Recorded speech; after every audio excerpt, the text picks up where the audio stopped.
heading outside now. Follow me. We're going to head out onto the dock. It's a bit chilly, but it's sunny, so that's nice. We're coming out here because there are some shocking statistics when it comes to how little we are moving. 1 in 6 deaths in the UK is linked to inactivity, and a whopping 40% of us do not move enough. So Dr. Hussain is here to change all that, because this is something that's really passionate to you, isn't it, Doctor? You've been getting a group of your patients together and getting them out walking.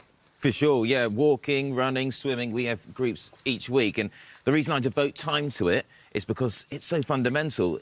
Studies have estimated that 40% of the long-term conditions that we currently suffer as a population wouldn't exist if we moved more.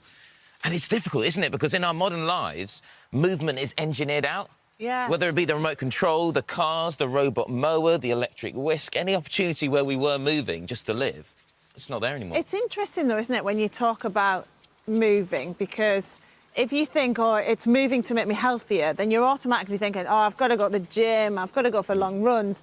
But that's not what you're talking about. You're talking about literally doing little things in your life, like just going for a walk like we're doing. Exactly. It's that perception, isn't it? If it's exercise and you're exercising because you've overindulged or exercising because you want to lose weight, it's negative, it's painful. You're going to be looking at the watch just wondering why there's more minutes hasn't gone past. But we should just think about it as physical activity, as the joy of movement, of just being sort of, you know, with other people, being outside, connecting with nature, having fun. You know, dancing in the living room with your smart speaker on, that's movement. Yeah, and that is fun, you're right. When you say, though, you know, when we talk about people not moving enough, you know, what was it, 40% of people not moving enough? Yeah. What do we mean by enough? So that's sedentary activity, which we can separate from just moving, because like if you're spending more than, let's say, 7-8 hours a day sat down either on the couch or at work, that's going to have significant health impacts, in particular your cardiovascular health, your ability to maintain a healthy weight. So every 40 minutes you want to just keep moving, you want to keep being active, and that's what's so vital.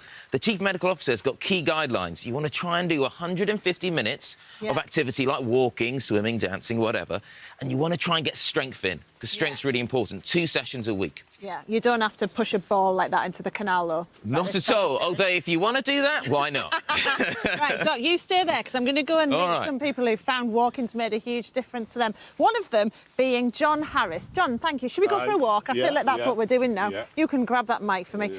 Now, John, you have found walking's really changed your life, haven't you? Yes, yeah. Tell me a bit about what your life was like before you took up walking. Well, I've been doing lorry driving for about just under 30 years. And my life was just normal, like, you know, going on holidays, seeing the kids, grandkids at weekends. And then, I was diagnosed with arthritis in my back. I was struggling to get in and out of the lorry a lot, struggling to get in and out of the car, get up in the mornings, getting dressed and things like that. Yeah. And, Were you worrying about your health then? Well, yeah, because I was starting to think that I would just be housebound. Gosh, yeah, that's scary, isn't it? It is, yeah. And then, and I know you sadly lost your wife as well, didn't you? Which I'm assuming probably set you back a bit in terms of looking after yourself and. I did a bit, yeah. Things. Yes, that's right, yeah. And then with Dr. Hussain, like, you know, we've joined a walking group. Yeah, and it's transformed your life, because you might think, I guess, with something like arthritis, you might be worried, gosh, isn't walking going to be worse for me because I'll be putting pressure, but it isn't, is it? That's right. You think that, I wouldn't be able to do walking and that. And, now I'm doing at least 10,000 steps a day. And wow. And so you started small? Yes. And then now you're, like, running some of the groups, aren't you? Yes, right, that's right, yeah. I do a few groups where I run at night. Yes, and you don't have to start off doing 10,000.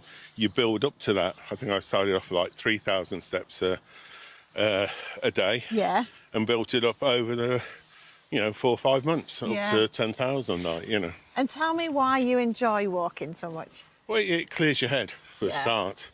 You go for a nice long walk, and with the walking groups, you're talking to people, chatting to them, and it does a lot of good for your mental health. Has it helped then? Because with kind of, like you say, the kind of social side of your life then? Yes, yeah, because you're obviously meeting a lot more people. Yeah. And that's very good, yes. Oh, that's good. I'm glad you're enjoying it so much. And it's something that, you know, what about, there might be people out there watching this who've been in a similar situation to you, you know, and are worried about getting out and moving. What would you say to them? Just start doing 1,000 steps a day. Just go walk around the block.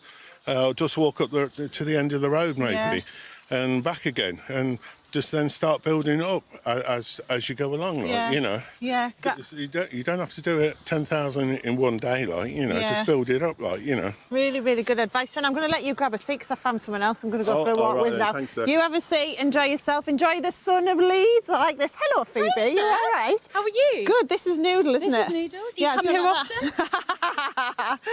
I love that. So tell me about you and walking then. What got you into it? What was your life like before?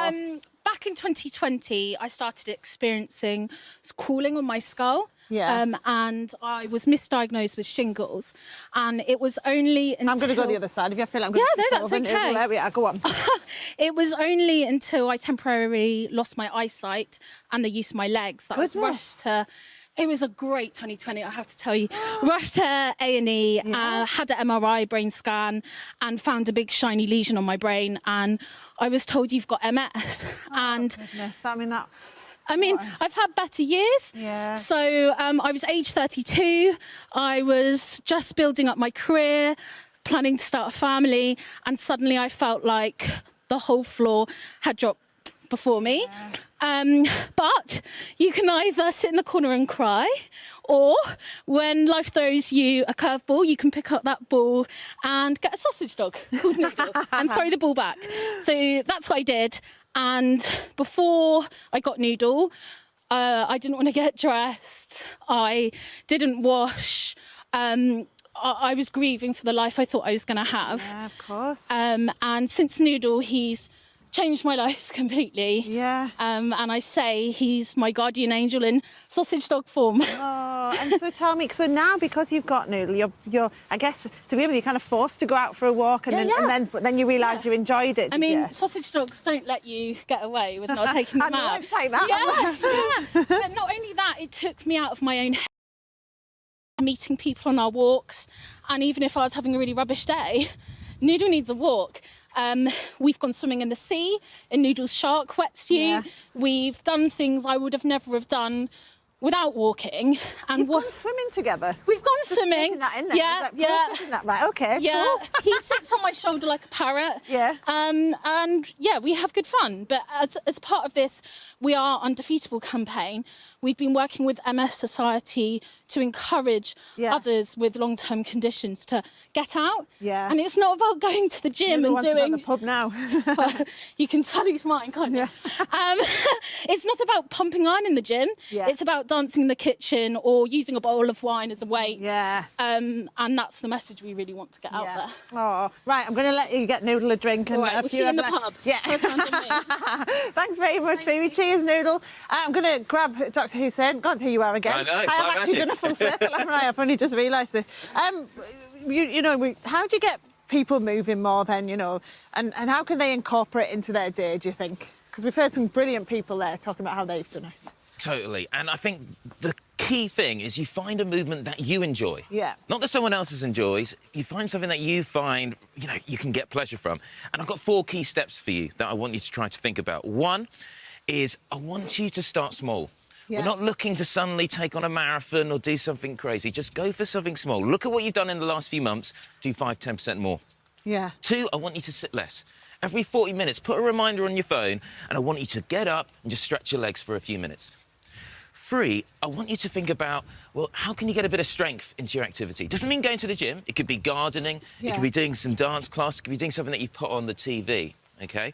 And most importantly, I want you to focus on how you can just change your perception of the activity. Yeah. Make it something joyful, making something fun, and do it with other people. Get a friend, you know, and do it together. Make it be that activity. Yeah, yeah. And if you want support on that journey, we are undefeatable as an NHS encouraged campaign to support those with long-term conditions and disabilities to get that movement. Yeah. It's about finding your movement. Sounds a great idea. I don't think my camera team have ever moved so much, actually. I know, we have worked them hard. All good for them, all good for them. Right, Absolutely. still to come, Chef Shivy Ramata is in the kitchen making chilli con sausage, and Emmerdale star Charlotte Bellamy, aka Laurel Thomas, is here to fill us in on all the drama from the Dales. We'll see you after the break.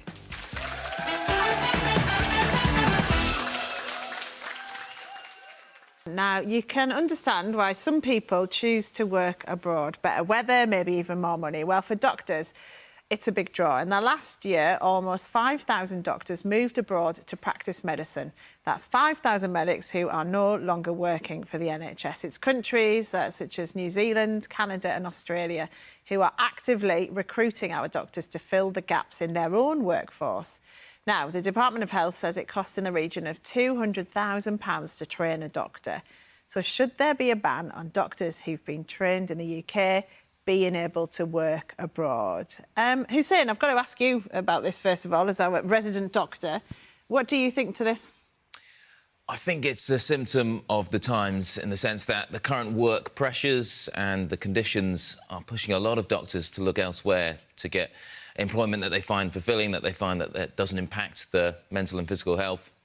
You can see from the series of strikes that have been going on for the last few months, doctors aren't happy. You know, we're talking about 5,000 that are moving abroad, but there are many more than that that are just leaving the profession. And I know close friends of mine and colleagues that have gone abroad to Canada, Australia. I know friends that have become, computer designers, that have become coders, accountants after sometimes 12, 15 years of studying and working. And that, just to give that up, and it's not the fact that they don't enjoy the medicine, they just don't enjoy the working conditions. Yeah, how do you change that? It's not easy, but it's based on making sure that the NHS as a whole system is funded appropriately. And the thing is, we have so many numbers and it gets all very confusing for the public to understand, but in the crux of it, with the demand that we've got at the moment and the health of the nation, we simply do not have the system to operate. And even if, let's say, you fund the hospital, if the social care is not working, then the hospital won't operate correctly. It's so complex, there's so many different bits of areas that need funding, and it just means that at the moment the system's in a way that you just can't do a proper job at the quality that you want without impacting your health or your social life. Yeah.